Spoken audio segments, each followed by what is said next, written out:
This week on Supercars Talk, everybody's favourite beardless Tasmanian is back.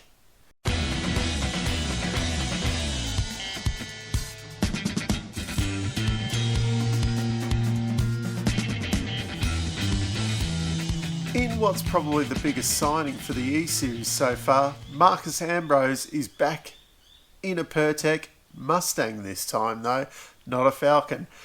I have heard that he is quite a decent steerer at this iRacing. Apparently he does play it a fair bit, so he could be quite competitive for an old bloke. Used to play in the Supercars series many years ago. Had a bit of a crack at NASCAR, won a couple of races, so it's not too bad. Speaking of NASCAR races as well, Joey Lagano, I think he is a Penske driver. I think he's pretty good at NASCAR. He's going to be driving what I assume will be a Shell Mustang, going off with Will Power last weekend. I keep saying weekend.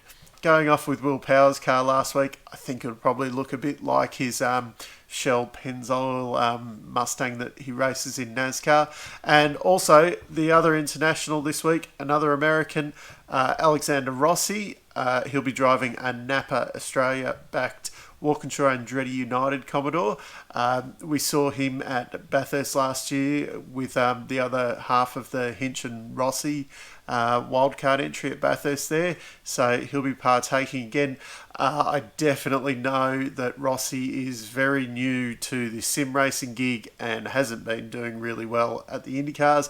He's been doing all right.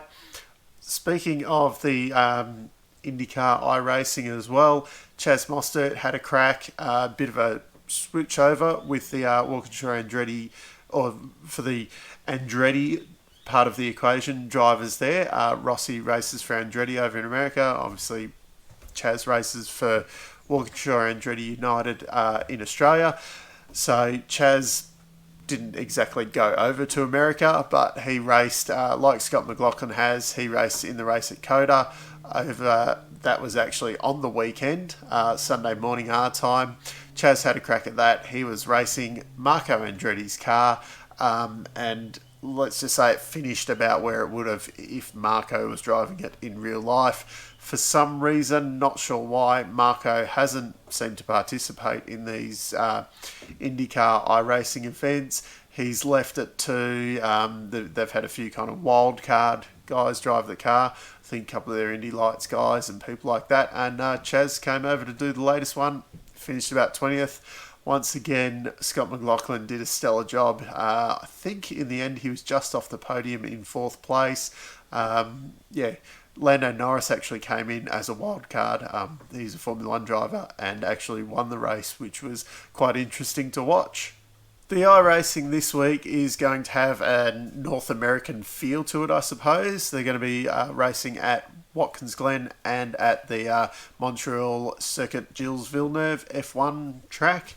Not sure on the formats of the races yet. I'm filming this before it's been released, so who knows what's going to happen. I imagine some reverse grid races and, short races, pit stops, all of that kind of stuff. Hopefully we see some crashing and some nice, close racing like we saw last time out.